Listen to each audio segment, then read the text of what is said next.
भाइयों और बहनों, प्रभु यीशु मसीह के मधुर नाम में आप सबको मेरा नमस्कार। आज का जो वचन है जो मैं आपके लिए लेके आई हूँ वो वचन है यहोशू 1:8। यहोशू 1:8 में परमेश्वर के वचन के विषय में लिखा है। क्या लिखा है? पुराने नियम में हम जानते क्या था? व्यवस्था की पुस्तक था, है ना। तो यहाँ पे लिखा है यहोशू 1:8 में साथ निकाले, वहाँ पे लिखा है कि व्यवस्था की यह पुस्तक तेरे चित्त से, है ना, कभी ना उतरने पाए, इसलिए कि जो कुछ उसमें लिखा है उसके अनुसार करने की तू चौकसी कर, क्योंकि ऐसा करने से क्या होगा? लिखा हुआ ऐसा करने से तू सब कामों में सफल होगा और तू प्रभावशाली बनेगा, है ना। तो जब हम व्यवस्था की पुस्तक मतलब परमेश्वर के वचन को अपने जीवन में लेते हैं, अपने मन में लेते हैं, चित्त में लगा के रखते हैं और उसको मानने में पहला हम व्यवस्था को क्या करते हैं? अपने चित्त में लगाते हैं, दिल से लेते हैं, याद करते हैं। सिर्फ सुनने वाले नहीं, लेकिन हम बोलने वाले, करने वाले बनते हैं और हम जो भी काम करते हैं हम वो उसमें सफल होते हैं और हम क्या होते हैं? प्रभावशाली होते हैं। तो किस लिए होते हैं? क्योंकि हम परमेश्वर के व्यवस्था की पुस्तक को मानते हैं, उस पर चित्त लगाते हैं। मेरे प्रियो, आज जो है प्रभु यीशु ने आपको और मुझे इस संसार में भेजा और आपको, आपके और मेरे जीवन से परमेश्वर ने एक योजना को रखी। वो योजना क्या है? कि हम परमेश्वर के इस व्यवस्था की पुस्तक को, इस वचन को प्रतिदिन पढ़े, है ना। क्या योजना है? कि प्रभु चाहता है कि उसके बच्चे उसकी मनसा को जाने, उसके बच्चे उसके सोच को जाने, उसके बच्चे उससे बातें करें। इसलिए वो एक्सपेक्ट करता है कि हम परमेश्वर के वचन को प्रतिदिन पढ़ें, है ना। Read your Bible every day, है ना। उदाहरण के लिए मैं एक कहानी बताना चाहूंगी। एक छोटा सा बच्चा था जो कि अपने माता पिता के साथ रहता था। उसके माता पिता उससे बहुत प्यार करते थे, उसकी सारी जरूरतों को पूरा करते थे, उसको खुश रखते थे और वो भी अपने माता पिता से बहुत प्यार करता था। लेकिन जो भी उसके मन में बात आता था, है ना, जो भी उसके मन में बात आता था या कुछ बातें जो अपने पिता के बारे में वो देखता था या पूछना चाहता, वो कुछ नहीं बोलता था, है ना। वो कुछ भी नहीं बोलता था, वो शांत रहता था, है ना, शांत रहता था। तो क्या होता था कि उसके पापा चाहकर भी उसकी अपनी मन की इच्छा उसको नहीं बता सकते, अपनी मन की बातें उसको नहीं बता सकते ना। वो बच्चा अपने पापा से उनके मन की बातों को पूछता था कि पापा आप क्या चाहते हैं मेरे लाइफ से, है ना। तो क्या हुआ, उनके बीच में इतना गैप हो गया कि जब वो स्कूल जाने लगा तो स्कूल दोस्तों से मिलता था, लेकिन वो कुछ भी बातों को अपने घर में आके किसी को नहीं बताता था। एक दिन क्या हुआ, स्कूल से जब हुआ तो बहुत उदास था, इतना उदास था कि उसके पापा उसके फेस को रीड करके बोलते हैं कि मेरा बेटा आज तू अलग लग रहा है। फिर वो कुछ नहीं बोला। फिर उसके पापा बोला नहीं मैं जानता हूँ कि तू ऐसा नहीं आता था, जब भी तू स्कूल से आता तो बहुत खेलता कूदता खुश रहता, लेकिन आज तेरे चेहरे में कोई खुशी नहीं है। तो वो अपने पिताजी के पास जाके बोलता है कि पापा डज इट रियली मैटर्स, है ना, कि आपके लिए सच में फिक्र करने की बात है कि मैं खुश हूँ या ना हूँ। तो उसके पिता ने उसे बिठाया और बोला बेटा मैं तुझसे बहुत प्यार करता हूँ, मैं यही चाहता हूँ कि तू अपनी मन की सारी बातें मुझसे बोले और मेरी भी मन की बातें सुने, ताकि तू वो करे जो मैं चाहता हूँ तुम्हारे लिए करूँ। कि अभी तुम छोटे हो, तुम अपने जीवन का फैसला सही रीति से नहीं ले पाओगे, लेकिन एक दिन तुम बड़े होगे तब तुम मेरे दोस्त बन जाओगे और उस समय हम लोग एक दूसरे से आपसी सहमति से कुछ कार्य कर सकेंगे, है ना। तो उसके बाद वो बताता है कि स्कूल में ना मेरा एक फ्रेंड है जो मुझे बहुत परेशान करता है, वो मुझे बहुत हर्ट करता है और क्योंकि मैं शांत रहता हूँ और मैं बहुत कुछ नहीं बातें करता हूँ तो वो मुझे बुली करता है और मैं बहुत दुखी हूँ पापा, मैं स्कूल नहीं जाना चाहता। फिर उसके पापा ने कहा ठीक है, अगर ये बात तो मुझे पहले बताता तो मैं प्रिंसिपल से, टीचर्स लोगों से मिलके उस लड़की को समझाने की कोशिश करता। तो वो कहता क्या पापा ऐसा हो सकता है? बोलता क्यों नहीं हो सकता। उसके पापा दूसरे दिन उसके साथ स्कूल गए, टीचर से मिले, उस बच्चे के पेरेंट्स से भी मिले और सबने ये बताया कि you are not suppose to, है ना, बुली हिम, उससे परेशान मत करो इस बच्चे को, लेकिन उसके साथ दोस्ती करो। फिर वो लड़का जो बहुत परेशान करता था इस बच्चे को, वो उसका दोस्त बन गया और वो दोनों फिर स्कूल से जब भी घर आते थे खुश होके आते थे। वो बच्चा कभी परेशान होके फिर से घर नहीं आया, मीन्स वो हमेशा खुश रहने लगा। क्यों? क्योंकि वो अपने पिता के साथ अपने प्रॉब्लम को शेयर किया। तो मेरे प्रियो, जब हम परमेश्वर के वचन को पढ़ते हैं तो हम परमेश्वर को जानते हैं और जब हम प्रार्थना करते हैं तो परमेश्वर हमारे मन को जानता है। तो इस कारण से यहोशू में ये वचन लिखा है कि व्यवस्था की जो पुस्तक है तेरे मन से, तेरे चित्त से अलग नहीं होनी चाहिए।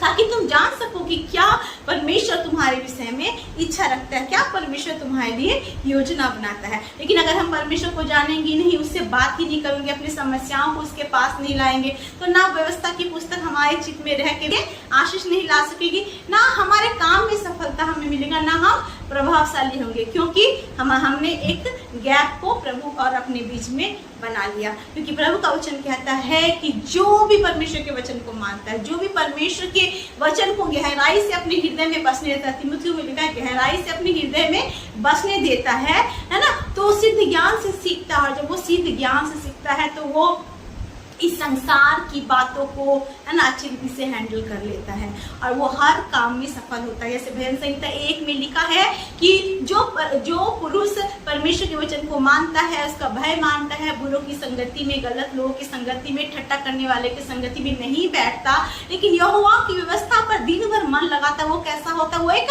सफल व्यक्ति होता है। उसमें लिखा है कि वो जो कुछ भी करता है वो सफल होता है। यहाँ पे भी लिखा हुआ है कि वो जो कुछ भी करेगा वो सफल होगा, वो प्रभावशाली होगा। इसका मतलब परमेश्वर चाहता है कि हम प्रतिदिन उसके वचन को पढ़ें, प्रतिदिन उससे बातें करें, प्रतिदिन उसके करीब आए। उस बच्चे के समान जब वो अपने पापा के करीब गया तो वो अपने जीवन के सॉल्यूशन को पाया, समाधान को पाया, और फिर वो स्कूल में परेशान नहीं हुआ क्योंकि उसके पापा उसके लिए आगे जाके बात की और उसके प्रॉब्लम को सॉल्व किया। इस प्रकार हम जब परमेश्वर के वचन को पढ़ते हैं, परमेश्वर हमारे आगे आगे जाता है, हमारी जीवन की समस्याओं का समाधान करके वो फिर हमें अपने गोद में उठा के आशीषों से भर के जीवन चलाने में मदद करता है, क्योंकि हम अकेले नहीं होते, उस समय प्रभु हमें संभालता है। दूसरी बात कि परमेश्वर के वचन को ना केवल पढ़ना है ना, और अपने मन में लेना है, उसके अनुसार करने में, क्या उसको मानने में चौकसी। क्या लिखा उस सेकंड वचन में? क्या लिखा है?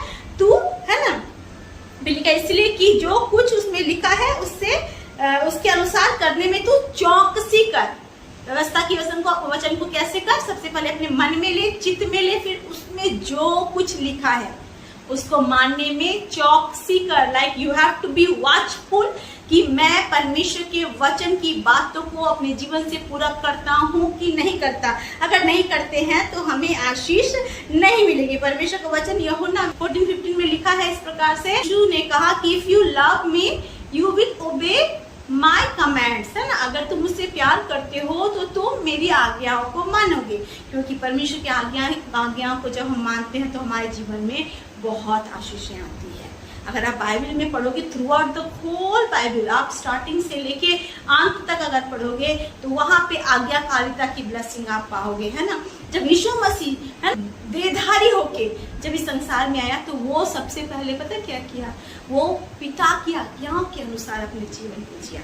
सारी बातों हम देखते हैं, जब हम पिता की आज्ञाओं के अनुसार जीते हैं तो हमारा जीवन फलवंत होता है, आशीषित होता है। हम दूसरों के लिए ब्लेसिंग बनते हैं, हम खुद के लिए ब्लेसिंग बनते हैं, अपनी फैमिली के लिए ब्लेसिंग बनते हैं। तो पहली बात हमने क्या देखा कि हमें परमेश्वर के वचन को पढ़ना है, उसके वचन को अपने हृदय में रखना है, उसको मानने में चौकसी करना है। तीसरी बात क्या हम यहाँ पे पढ़ते वचन में, तभी हमारे काम सफल होते हैं और तभी हम प्रभावशाली होते हैं। अब हमें कैसे परमेश्वर के वचन को पूरी रीति से चौकसी के साथ मानना है? प्रभु क्या कहता है? पहले तू मेरी आज्ञाओं का पालन कर, फिर प्रभु एक आज्ञा भी देता है। वो मरकुस रचित सुसमाचार उसका 16 का 15 वचन, 16 का 15 वचन में पता क्या लिखा है?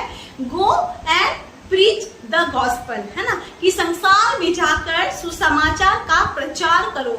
ये परमेश्वर की आज्ञा है। और सुसमाचार का प्रचार क्या है? कि यीशु ही प्रभु है, उद्धार यीशु मसीह के नाम से है, और जो कोई यीशु का नाम लेगा वो बचाया जाएगा, वो अनंत जीवन पाएगा, क्योंकि वो उस परमेश्वर के इकलौते पुत्र पर विश्वास करेगा जिसने इस संसार में आकर हमारे और आपके लिए अपने आप को प्रायश्चित के रूप में क्रूस पर दे दिया, है ना। और जब हम परमेश्वर की आज्ञाओं को इस प्रकार से मानते हैं तो हमारा जीवन सच में बहुत की आशीष को लेके आता है। हमारे जीवन में कोई घटी नहीं होती है, कोई कमी नहीं होती है।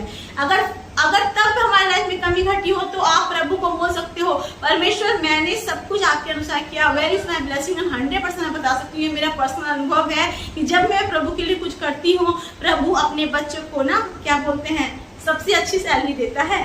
सच में मैं बता रही हूँ, परमेश्वर अपने बच्चों को सबसे अच्छी तनख्वाह, सबसे अच्छी कमाई देता है। कहता है भजन संहिता 128:2, तू अपनी कमाई को निश्चय खाने पाएगा, तू धन्य होगा, तेरा भला होगा। जब आप कहते प्रभु मैंने परिश्रम आपके लिए किया, प्रभु मैंने आपके वचन को पढ़ा, मैंने आपके वचन को माना, मैंने आपके वचन की आज्ञाकारिता के अनुसार मैंने हर जगह जाके आपके शुभ संदेश को सुनाया, है ना, शुभ संदेश को सुनाया। तब प्रभु कहता है मेरे बच्चे, तूने मेरे वचन को मान के वही किया जो तुझे करना चाहता है, इस कारण से मैं तुम्हें अपनी आशीष दूंगा। और सच में परमेश्वर अपने स्वर्ग के झलकों को खोलकर आशीषों की बारिश को बरसाता है। आज आपका जीवन, मेरा जीवन इस संसार में है, हम संसार में बहुत सारे बातों को लेके गुजरते हैं, लेकिन याद करना कि हम एक अल्टीमेट ऑफिस के कर्मचारी हैं, और वो ऑफिस हमारा स्वर्ग राज्य का ऑफिस है ना। और हमारा जो बॉस है वो परमेश्वर पिता है, प्रभु यीशु मसीह हमारा बॉस है। जब हम उसके अंडर में काम को करते हैं तो वो सबसे अच्छी सैलरी देता है, वो सबसे अच्छा इंसेंटिव देता है, वो सबसे अच्छा बेनिफिट देता है। वो अपने बच्चों के लिए कोई भी भली वस्तु को नहीं रख छोड़ता। बाइबल साफ रीति से कहता है कि एक जवान सिंह को भी घटी होती है, वो भूखी भी रह जाता है, लेकिन परमेश्वर के डरवैयों को किसी भी भली वस्तु की घटी नहीं होती। परमेश्वर के सामने अपने जीवन को दे के ये बोलो कि लॉर्ड मैंने अपने जीवन को आपको दिया है, आज से मैं आपके वचन को पढ़ूंगा, आज से मैं आपके वचन को अपने चित्त में लूंगा, सिर्फ पढ़ के इधर से निकाल ही दूंगा, लेकिन मन में रख के उसके अनुसार करूंगा, और साथ ही साथ मैं आपके वचन का पालन भी करूंगा, और आप जैसा कहते हैं वैसा ही करूंगा।